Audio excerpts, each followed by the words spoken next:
Hello, everybody. Welcome along to another of our Data Idols Lightning Talk sessions. As ever, I really do look forward to these sessions. I feel like I learn as much, if not more, than everybody that joins. We've had some great sessions so far. As many of you know, we run lots of tech events, tech communities, but actually running these events focused on people, talent, best practices in the workplace. It's been really, really rewarding, and I've taken a lot from the events that we've run so far. I'm sure today is going to be absolutely no different. As you can see, we're talking about mental health awareness in the workplace. We're joined by Tom Oxley. Tom's a TED speaker, consultant, 10 plus years experience. And, from my first conversation with him about doing this, I can tell A, he knows his stuff, but B, he's not going to be too shy about getting his opinion out there, which is exactly what we're after. If it's all right, Tom, I'll maybe get you to turn on your camera and microphone. Come and say hello. Welcome to this event. How are you doing today, Tom? I'm all right, thank you very much. Actually, about 7, 8 out of 10. Not bad. We'll take that. Anything above 7 and I'm golden. We're in it, mate. We're in it. So in terms of today's session, we're really lucky to have Tom with us. There is some pre-prepared content, but absolutely, this is interactive. Tom wants to hear from you out there in the world. The chat is open. The Q&A is open. We're looking for you to get involved. I'm definitely going to be getting involved myself. In terms of that, Tom, I'll stop sharing now. And I will hand over to you perhaps to share your screen, and then we'll get things moving. But okay, I'm going to share my screen now.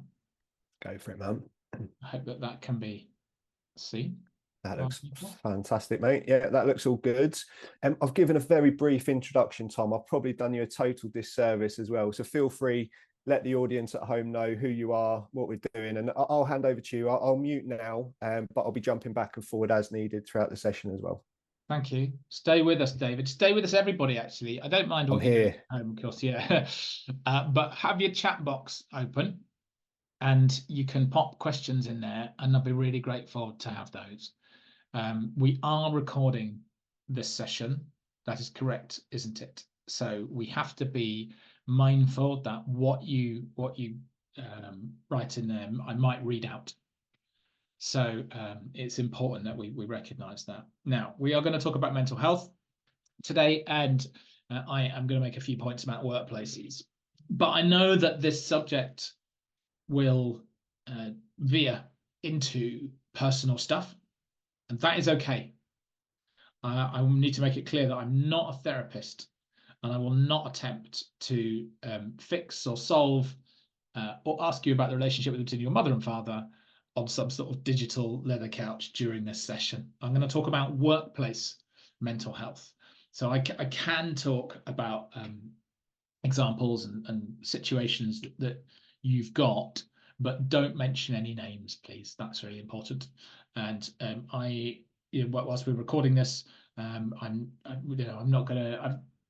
I don't know who's on the line, so I'm not going to go back to your workplace. So you can say anything you like to me, but I might reach out personally if you say something that makes me think you're at risk of hurting yourself or somebody else.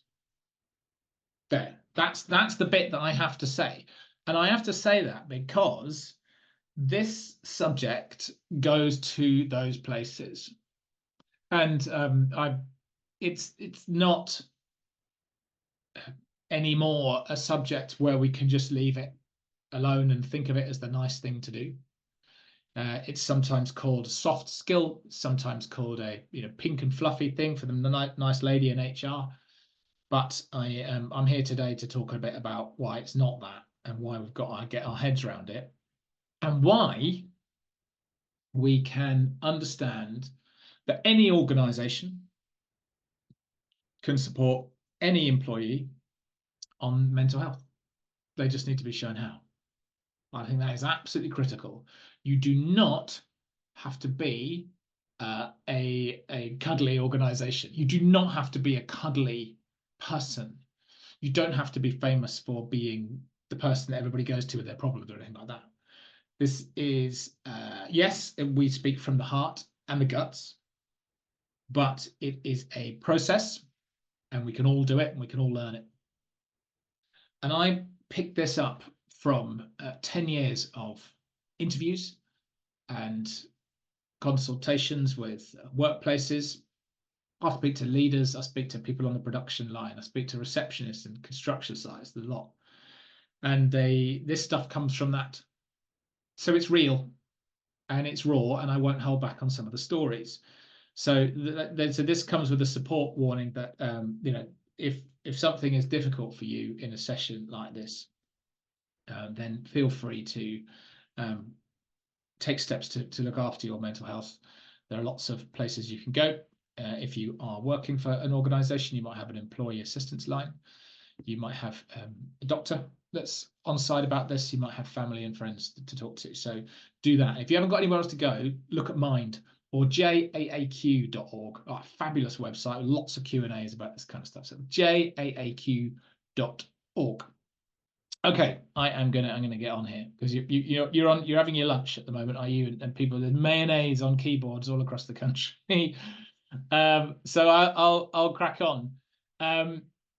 Look, in 2022, 2023, so the last set of stats we've got from the Health and Safety Executive. So that's a government department that looks after stress in the workplace.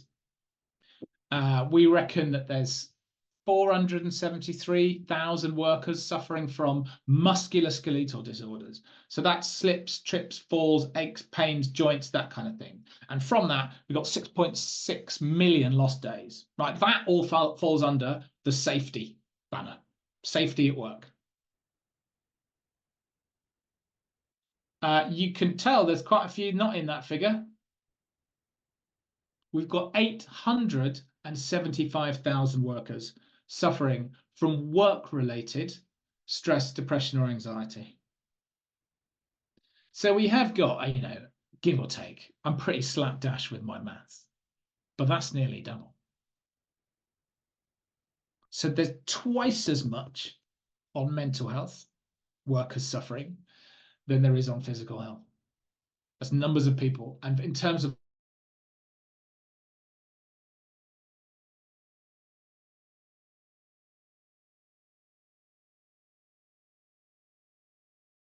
don't manage this subject, when we just let this happen without training managers, without having processes in place, then people get off. They go off sick and they're not looked after, and they take longer, and it costs a lot, as much as anything else.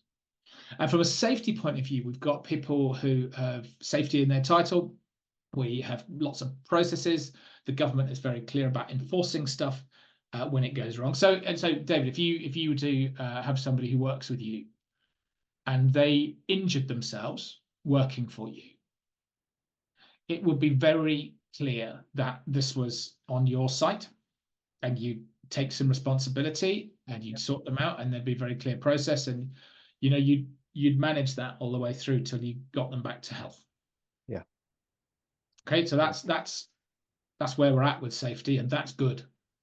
But with mental health, say I rock up and say, I've had a panic attack.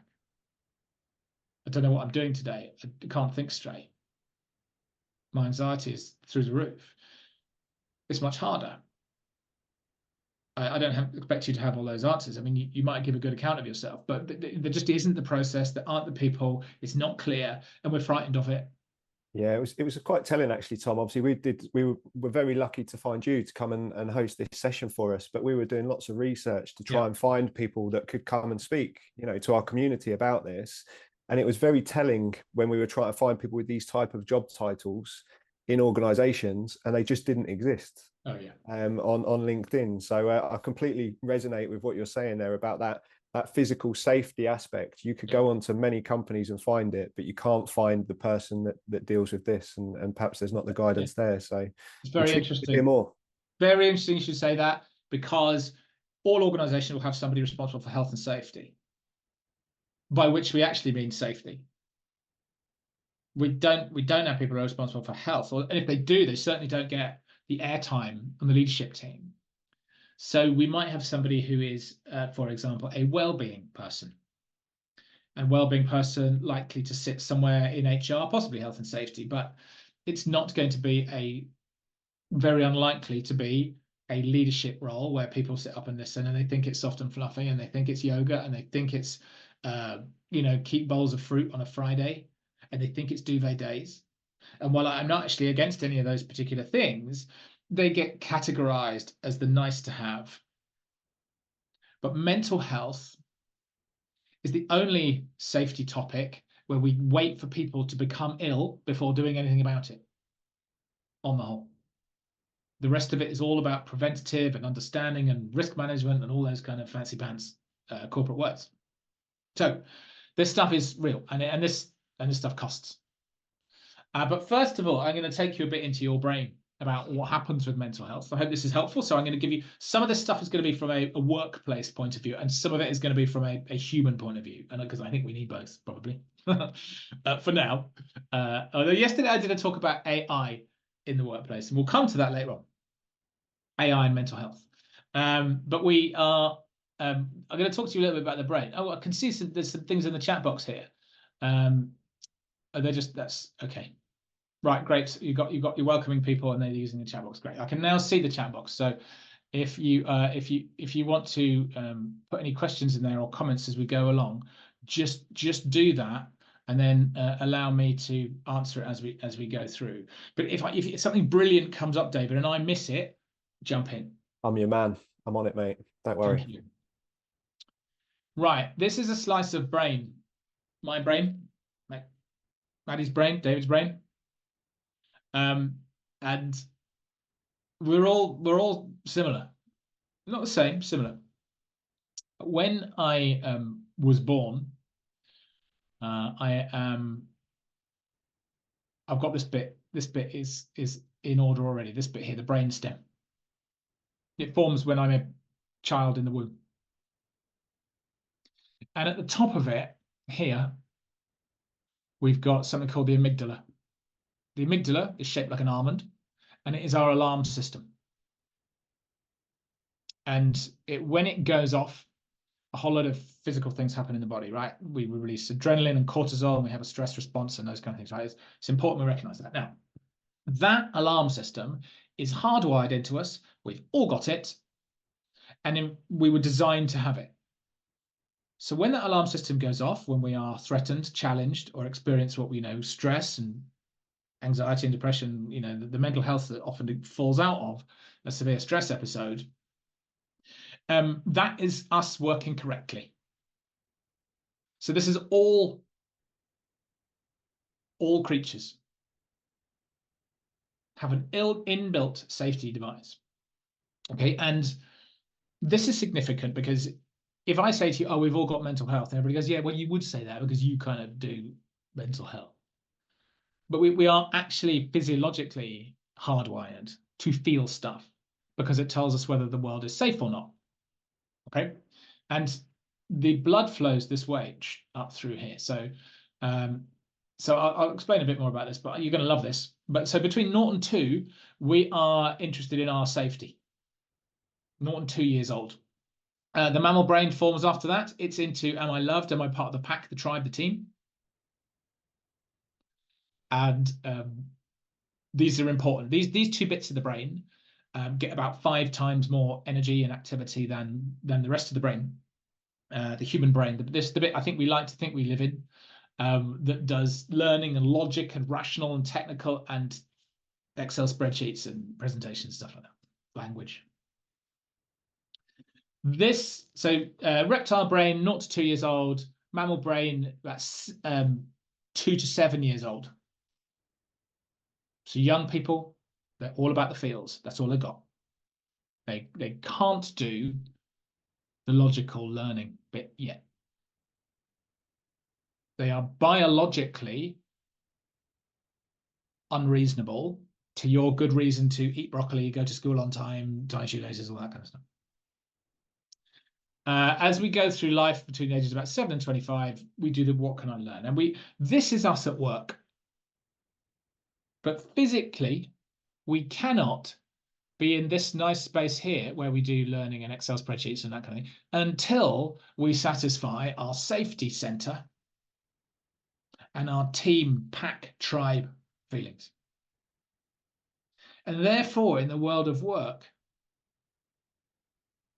if work is unsafe for me, if it's not psychologically safe, or if I'm not part of things, I feel excluded, bullied, harassed, victimized, an outsider, then it's nearly impossible for me to do my work in the way that I'd like to.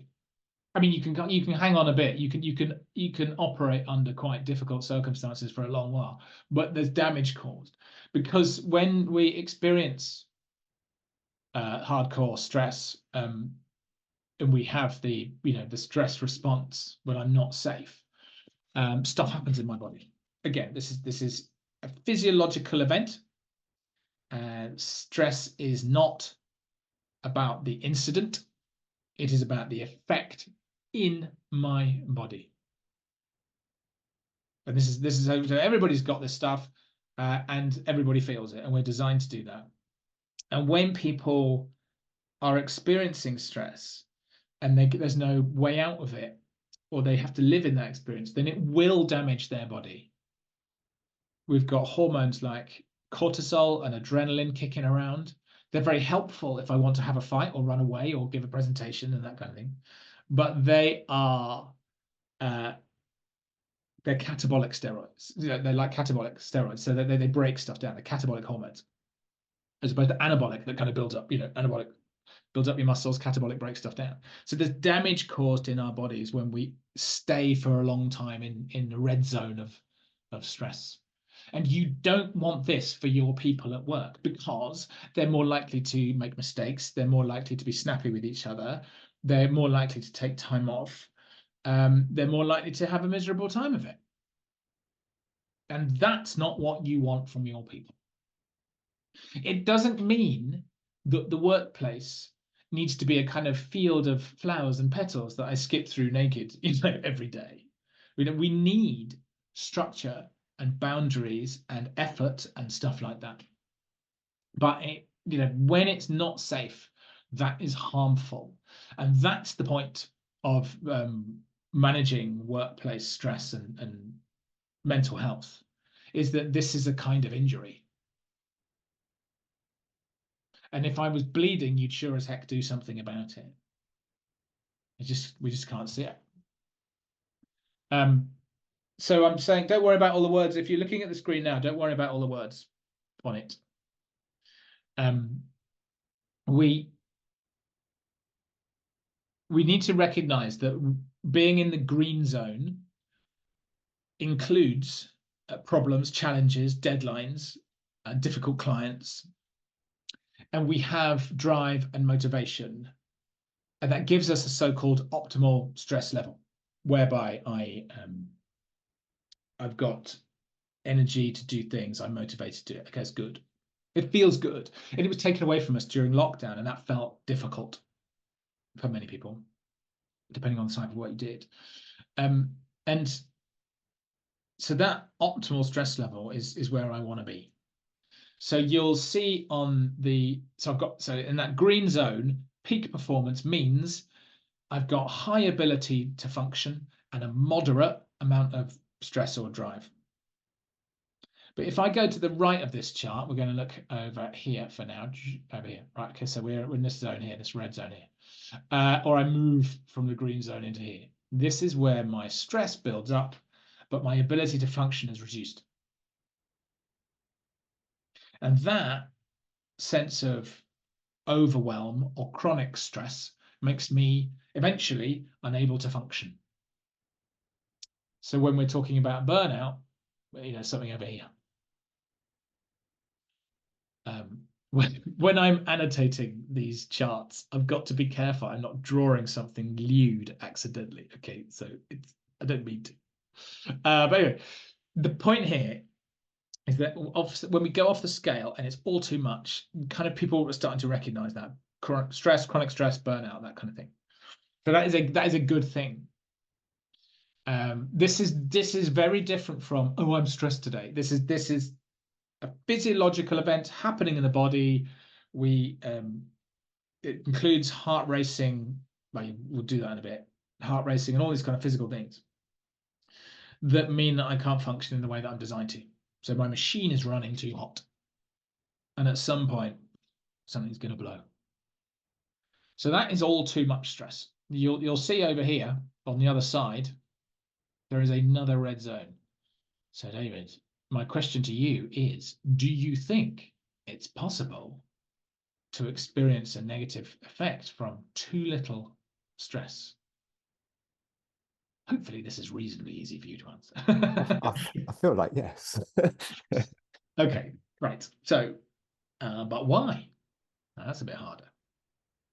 Again, for me, I can only speak for myself at this point, but I think as humans, you've touched on that, how the brain builds and all that sort of stuff, and I think certain Yeah. level of reward is built into people, and I feel like there needs to be Yeah. a certain level of, something needed to get that reward of doing something successfully, and if it's just not challenging and not interesting, and it can be hard to get yourself up and get going. Yeah, If the there's a reward bit isn't of there. that.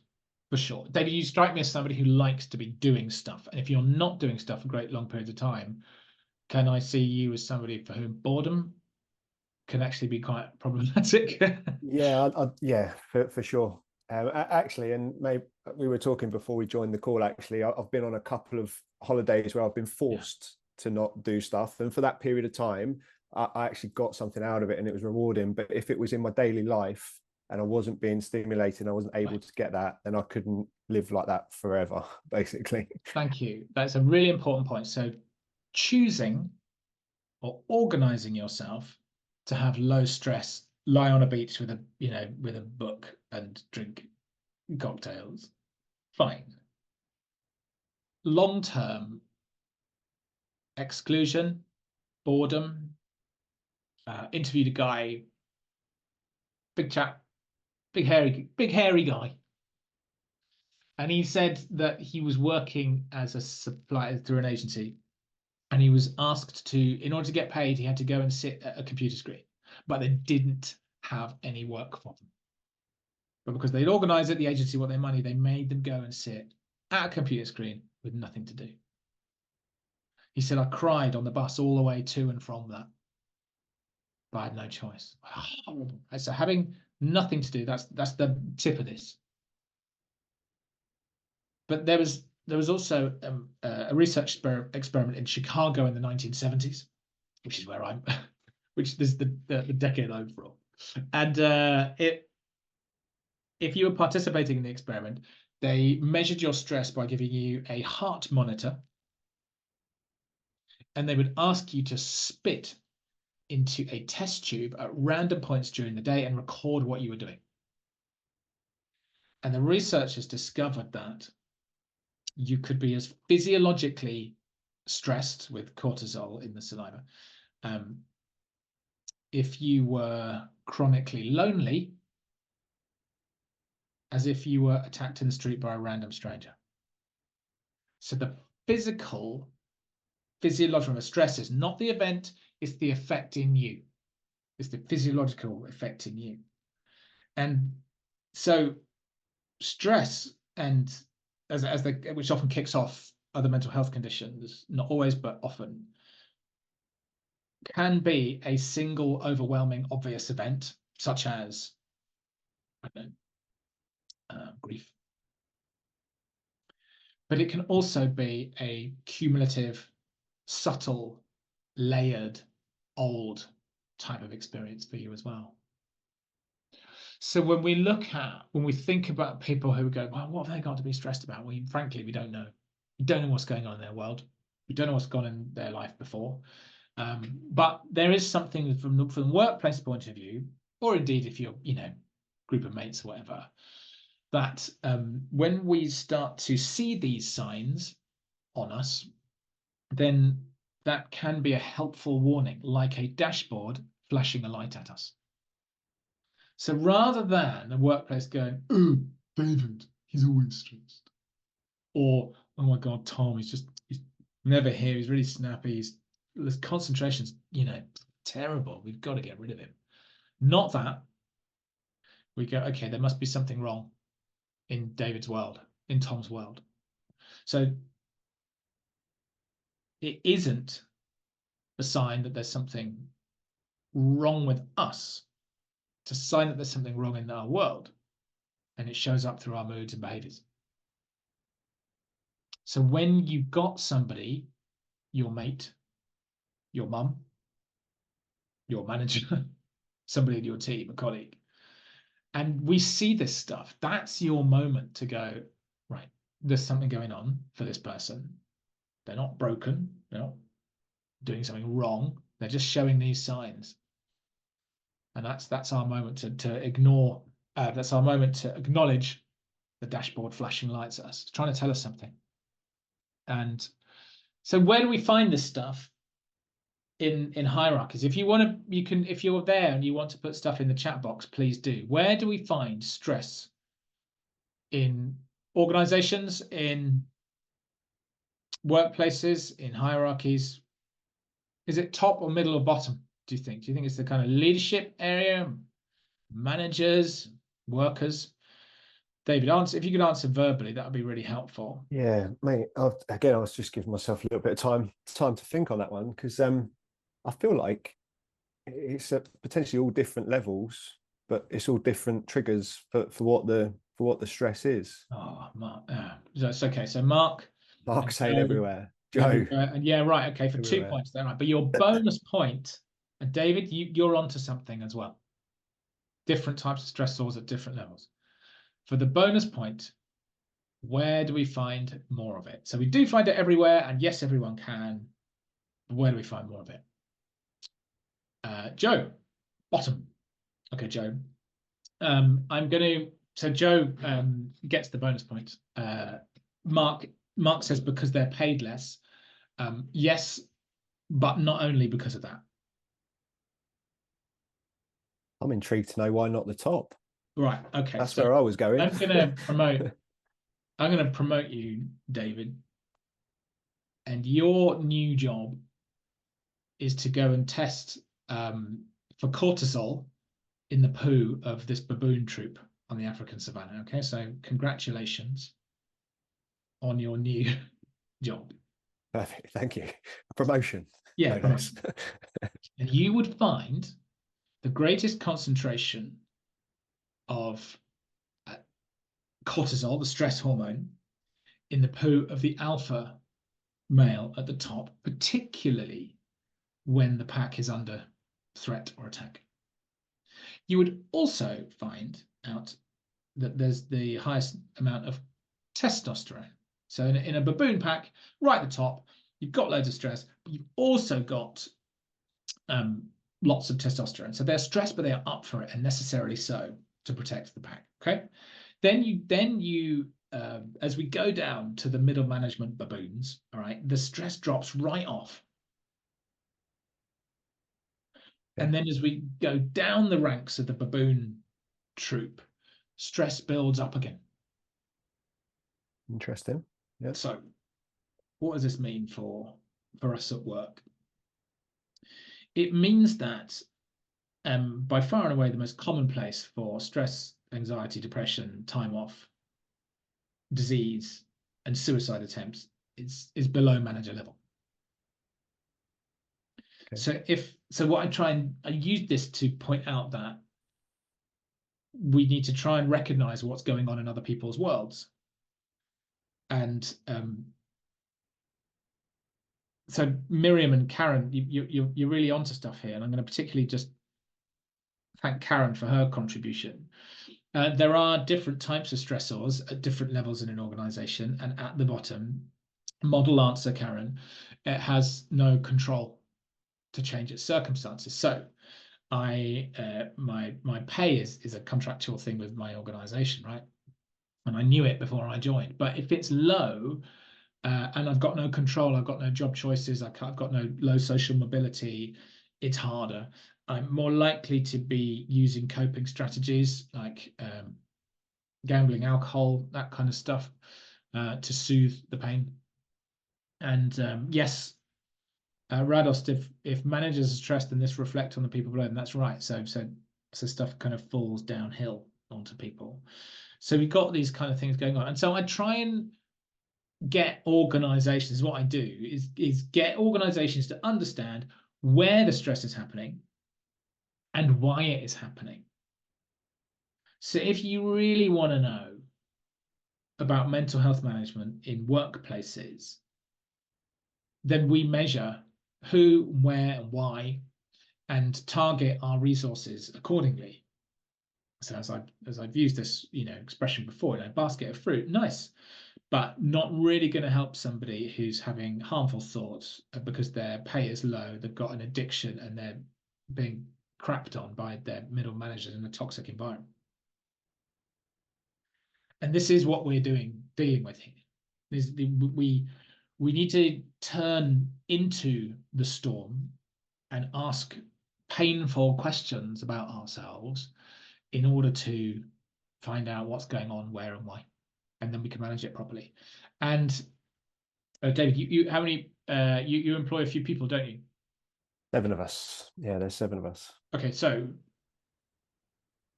the health and safety executive expect organizations of more than 5 people to be looking into this, to talking to their, what do I mean by looking into it? To run a stress risk assessment, to consult staff about what the problems are, what they face, and then the organization with that knowledge needs to know what it is going to do about it. In the same way that we measure noise and dust and trip hazards and stuff like that, and then we have to do stuff about it. It's been in the regulations since the 1970s. It's just not enforced in the same way. But there's definitely more movement, and there's definitely a bit more noise coming from the health and safety executive on this kind of thing. But frankly, you're much more likely to get a knock on the door if somebody mangles their hand in a machine as somebody going off with work-related anxiety. I mean, speaking hypothetically, Tom, Yeah. If an organisation hadn't done what you're suggesting, where would that organisation like mine start? Choices.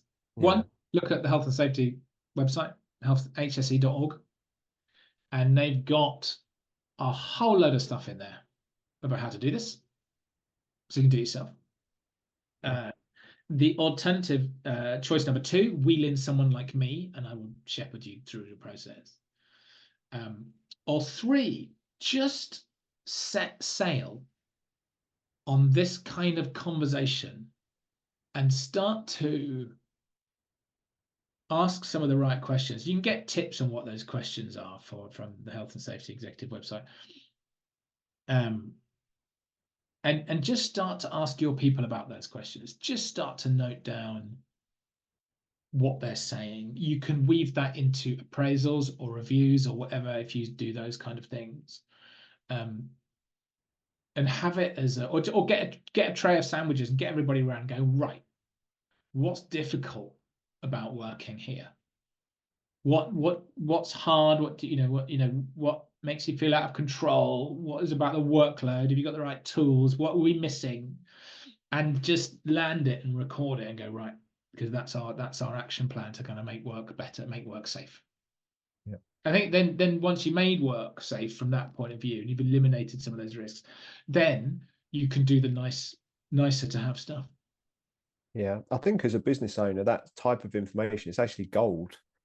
And as much as it's good for everyone that's working for you, and it's it's a good overall thing, I can see a very strong argument that all of those 17 million days that are lost to mental health, bringing some of those back, they're great for individual companies, they're great for the country, they're great for the people that work there.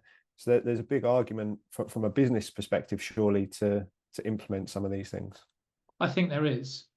If we now know that half our lost time is more than half our lost time is for mental health, and if you were running a machine or a team or a process, and half your lost time was you knew what was going on, the machine was causing half of your lost time, you would stop that machine, you would run a root cause analysis, you'd notify the leadership team, you'd come up with a plan, you'd stop using that machine until it was ready. So many things would just happen automatically.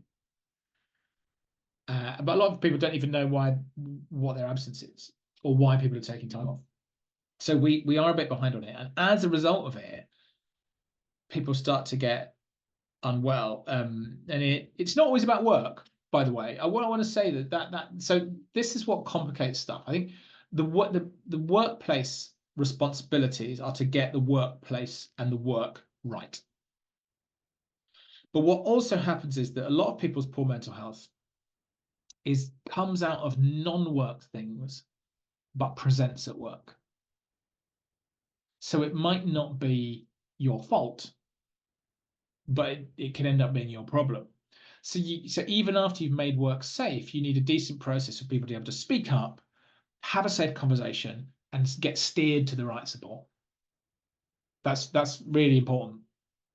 So if I asked you to the chat box, please, as well, can you help me out here? What percentage of people think that work on its own is the cause of their poor mental health? So have a guess. I know it's a guess. I know it's hard. I know this is reductionist.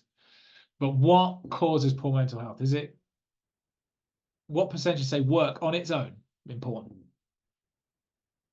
I'm throwing a number out there while we're waiting for the chat, and this chat box better not leave me hanging. So you people at home, that's good. Karen's in, Miriam's in. We love to see it. I'm going 36%. Feel confident. Do you? I'm not so sure Sophie's now. saying 50. Miriam's saying 60. Joe's at 70. Well, the answer is it massively depends. Hazel's saying 30. My instinct says that Karen knows this subject and possibly works in a related field, right? That's my suspicion. Do you know? Because it's low. Go on, Karen. Well done. Yeah. It's low on its own. A life event, 37%, is close to yours, and work and life is the big one. So the chances are it's a combination of things that fill me up to the point where I'm at breaking point. And some of those things are obvious, some of those things are work, some of those things are a life, and it's variable because how we cope with different stuff is different. But if we can imagine we've got this backpack and it's about resilience, it's about capacity, and it goes by many names. But the stuff of life goes in there. All the stuff of all life goes in there. From, how you slept last night to who you're sleeping with to whether or not you had a courgette smoothie and whether or not your mother stared into your eyes when you were an infant during the formation of your brainstem. Right. It all goes in. But of course, when we have these big events, they're very heavy. They're like the big boulders going into the backpack. So you've got your sand, which is all the emails building up while you're in a mental health webinar at lunchtime, right? You've got all of the little bits and bobs of life. They all goes in there. You've got your row you had at home. These are the rocks. You've got that bit of work that needs sorting, or that presentation that needs doing, or that invoicing, blah, blah, blah. And that goes in there as well. Dental bills. And that we can cope with, generally speaking. But we're not empty. When we arrive at work, we do not have an empty backpack. We're half full with the stuff of life and scribbled on already. But when a big boulder comes along, so what do I mean by a big boulder? You can pop this in the chat box if you like, but this is the big stuff of life. We are talking grief, health, money, to Mark's point earlier on. We're talking addiction, we're talking loneliness, we're talking job loss, we're talking about bullying at work. And these things are very quickly going to make life feel very heavy for us in the backpack. And sometimes we can take it and sometimes we can't, depending on your resilience structures, and that is a whole other talk. We can contain it or not. But it's not up to us to decide what other people's backpacks can take, because it's very personal. But what we do recognize in the world of work is that it's not that this stuff might happen to some of us, or the 1 in 4 people who experience poor mental health in any one year. It's definitely going to happen to everyone multiple times during our working life. So I think we need to be ready for that. It doesn't mean we wrap everybody up in cotton wool. It means we recognize it as a thing, a real thing, and we plan for it. And we have people who are ready to have that conversation when stuff kicks off, ready to offer a support process, and ready to help us during absence and return to work. I just want to add, this is a very individual story. And, you know, just make that point again, that just different, very different for everybody, that resilience piece and how I cope with it. So it's never our job to criticize anybody else. What kind of stuff do you think we see in the workplace when it comes to mental health? So we're going to draw on this gingerbread individual. I'm going to draw. You're going to put it in the chat box. Marcus, everybody shout out via the chat box. David, what are we going to see in it? So look, here we are. Here's our person at work. You're going to forgive the drawing here. What am I seeing if I'm seeing poor mental health? Okay, Mark, great. We're up and running. Tears. What else have we got? Silence. So often. What else have we got?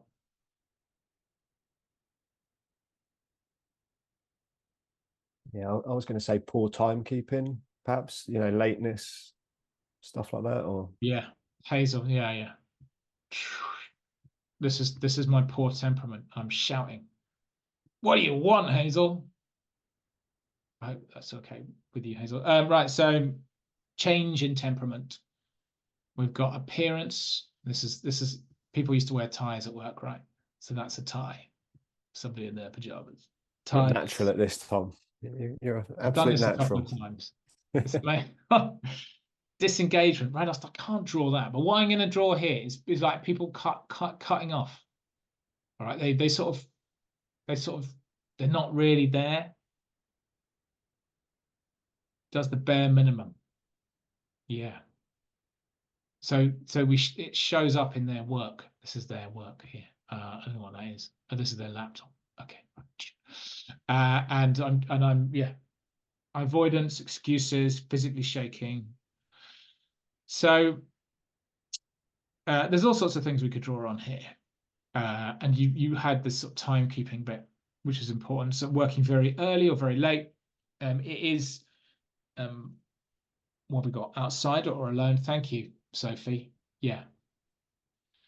These are not attractive things that we're drawing. They are, I don't just mean aesthetically attractive, but that too. I mean that in a workplace, if people are late, avoidant, excusey, doing the bare minimum, not looking great, then we are quick to enter them into an HR process of punishment, grievance, capability, reduced to professional affection, and that can really harm people. It can exacerbate their problems. What we haven't drawn here, and if I had another 20 minutes, I would go into it, is booze, or indeed, I don't know what this is going to be. There we are. I'll draw a pint here, but I could draw other things as well. I could draw, if I could, gambling. I can draw, that's a mobile phone, believe it or not. Not a drink. Anyway, so poor nutrition. Thank you, Joe. Yes, we will end up doing stuff to make our brain feel better by tricking it with dopamine. And we enter into a maladaptive coping. So we try and make ourselves feel better by doing stuff we've done before. And if your world is one where it's good food, therapeutic support, socializing with friends, exercise, movement, that kind of thing, then your life has been kind to you. But for many people, we're talking booze, substance misuse, sugar, shopping, gambling, risky behavior, and we enter into this sort of self-medication, self-soothing process. It is a process. It's not about the poison. It's about trying to soothe our pain, and that is not attractive in a workplace, and that will end up in disciplinary. So, Karen, you've also put in here, which is, I love your stuff, Karen. So I'm going to read it out. Many depressed people hide their feelings by being jolly and friendly, or angry and judgmental. So it's sometimes very difficult two spot. I definitely want to say that. But by the time it comes out, it shows up in a mood or a behavior. We're often quick to enter into a punishment or be down on them, and of course that hurts. Look, I don't think the workplace is one where we can forever tolerate poor behavior. Mental health helps us understand poor behavior or poor performance, but it doesn't excuse it in the long run. So we've got to have good management processes in place. So let's say I rock up to work and I'm constantly angry or judgmental and those kind of things. And then that's really hard for other people as well. So we have to recognize that impact. So we do have to do something. We don't ignore the signs. We have to manage it. And that helps everybody. But what we do need to do before going into that punishment process is just listen in, just tune in. So I was interviewing a woman who worked in food manufacture and processing. And she said that she worked in HR payroll and had been making mistakes in the afternoon. And I said, what? Making mistakes in HR payroll, that doesn't sort of add up. She said, I never normally make mistakes. My work is really good, but I've started to do this recently because my depression medication has been doubled by my doctor. And I'm really tired in the afternoon. I said, oh, so you experienced depression? I said. So she said, no, I'm getting it from my doctor because I'm in an abusive relationship at home. And I said, have you told anybody at work this? She said, no, why would I? I'm on a disciplinary for my work. So it's a hard story to hear, but we've got to have processes that offer the structure of managing people who are not performing, yes, and also be flexible enough to pivot and understand when welfare is what is needed.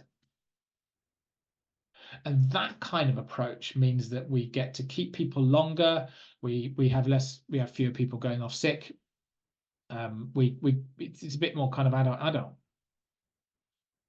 because we need to do this. We need to get this right, and there's all sorts of reasons why we do this. And the one thing, the big thing here is that we lose. But so back to Alan Sugar, right?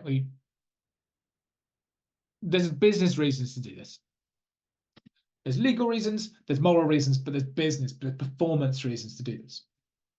And if we lose our good people, that is expensive.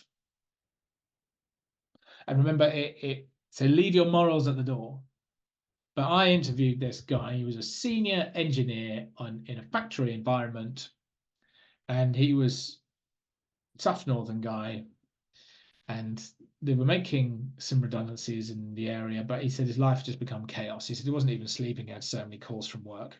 His wife said, oh, I think you better sleep downstairs, love, and he just so horribly on edge all the time.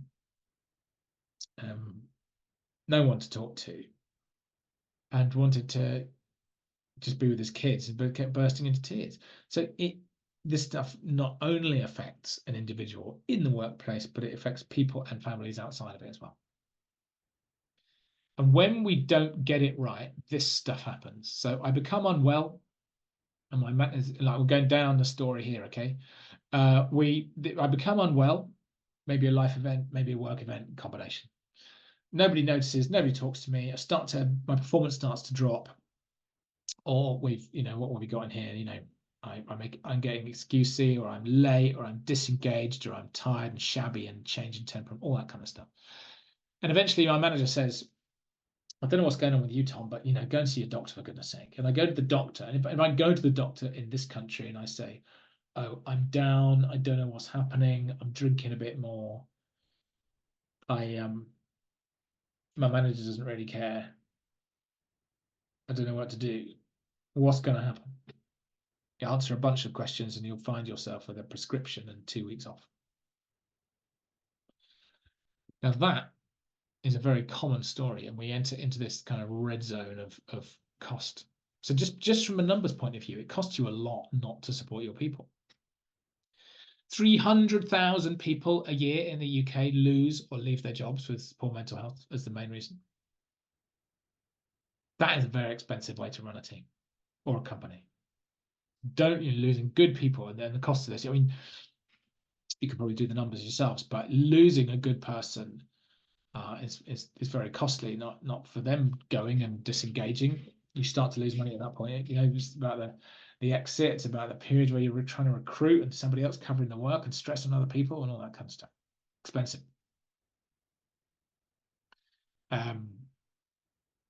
But we don't have to do it this way. If we get it right, then a supported worker, they're going to become unwell. That's normal from time to time. We notice, we listen, we engage. So much of this is around this part of the story. We've got adjustments. We put adjustments in place. We might offer counselling, some other support. We improve in time, and the employee stays. And this, when organisations get it right, this is the cost story. And you keep your good people, and you show the team what this looks like, and it costs you less to support your people. So I think that's a really good case for that. This is what it sounds like. There's not one person who wouldn't be happy to help me. You feel like you're part of this one big family. Never in my working life felt like that. My manager makes us all feel so included. I want to work there. And if I now younger people who are coming through with quite a different value set to the 65-year-olds who currently manage to organizations, like, my value set needs this. If I'm not getting this, I am going to effectively stress response, and I will fight or flight. I will leave. And in a day where we're trying to find good people and keep them, this is hard. So if I don't feel that sense of kind of people getting this and inclusion, I'm out of there. There are lots of things we need to get right. I'm just going to buzz through these. But look, yes, it's about workload. That's the top answer on family fortunes. But it's about control and relationships and support and change. It's about very human stuff. And these are the things that the health and safety executive expect us to be talking about, just from sort of stress point of view. And my prize answer here is relationships, because when they go wrong, it's really hard. But these can happen in successful companies or not. In toxic relationships, very nasty, and really impact on families and stuff. But support, change, control, they're not as easy to grasp as workload, but we think it's all about workload. It's not. You need to unpack that conversation. So look, from a human point of view and from an organization point of view, then this idea of care needs a bit of uptick, because when we get it right, we benefit legally, financially, performance-ly, and humans, when we are able to look after ourselves, we not only can be at our best using that full human brain, but we can role model it to others. We're showing our nieces and nephews and colleagues and partners at home that this stuff is important and we're important. And I think I think that's where I'm going to leave this. There is a school of thought that hard work is everything, and that showing up and toughing it out and you're not ill, go to school. Society's really moved on, and workplaces need to catch up with that if they want the good people to be at their best. And I invite any questions on this. There's loads. Mental health is a vast and complex subject, and this is a very short talk.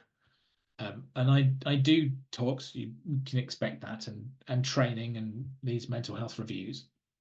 But I think it's sort of over to you to start this conversation in a way that is appropriate in your workplace, and to go and start lighting the fires around this subject. And so some organizations might like the legal side, some organizations might like the well-being side, some might like the financial side. Depends what kind of leader you've got. Depends what type of baboon is at the top of your troop. But there are lots of ways into this, and you can crack me on LinkedIn, and I will is that a thing? Crack me on LinkedIn, but do that, and then I've got videos and lots of stuff on there that's free for people on this subject. So thank you for having me in. I'll welcome any questions if you've got any. Mate, Tom, that was so good. I knew from the very first moment we spoke, I knew you were going to come and deliver a great session, and you've definitely delivered on my expectations. Okay, great. As Tom says, please, do stick questions in the chat, but equally just stick a thank you in the chat. If you've enjoyed it, say hello, say thank you. It'd be much appreciated. I guess just one super quick question for me. I'm a little bit conscious of time, but we've got 4 or 5 minutes. But I think when you talk, exactly as you say, when you're talking about health and safety, and it's like if someone mangles their hand at work, it's a very clear procedure and a process, and this is how we do it. And I think what I'm taking from this talk is, and I love it, is just start having these conversations. But do organizations ever get to that point where there is like a process and a documented this, you notice someone's perhaps struggling mentally, that you can get to that point, and that is where we're aiming to get to, is it, do you think? Oh yeah, 100%. So we are I'm working with a different food manufacturer at the minute on a QR code that leads them to a first aid kit. So something kicks off in their world, or a manager needs advice, it's all there. Brilliant. Others have people who are trained up as well-being champions, ready to have this conversation. Sometimes people use mental health first aid to do that, but sometimes, I think more importantly, there is a culture and spirit from the top down that we are into this subject. And it's no longer acceptable for somebody to roll their eyes and go, oh, he's a snowflake, he's playing the mental health card. In fact, that's a disciplinary and could be deemed as bullying and harassment under the Equality Act. So it's more about that, getting the spirit of this right for organizations. And when we do that, everybody gets it. What was it Karen's talking about? That 360 degrees, not expect the managers to handle it. Yeah, it's there's roles for different people. Yeah. I think the thing I've loved today is it has been very interactive. And again, I know when we first spoke, that was one of the first things that you were keen to get across. And seeing Mark and Rados, Sophie, Karen, the others that have commented in the chat. Thank you at home for being part of the conversation as well.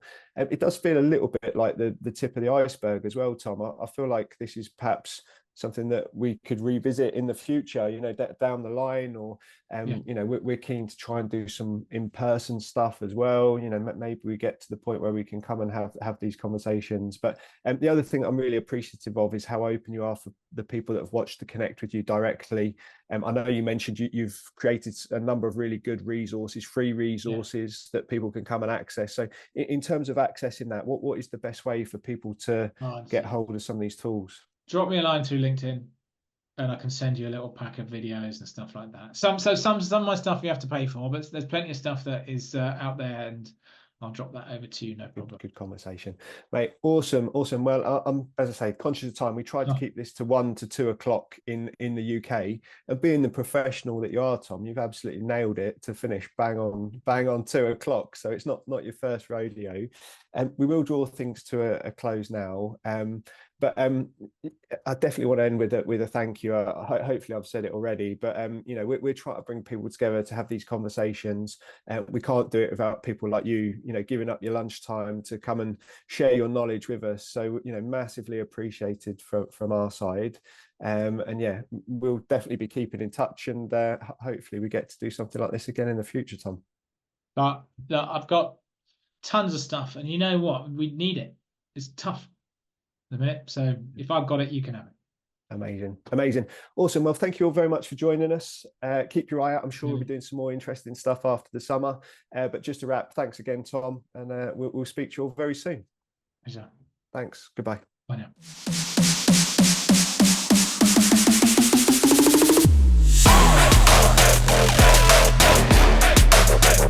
now.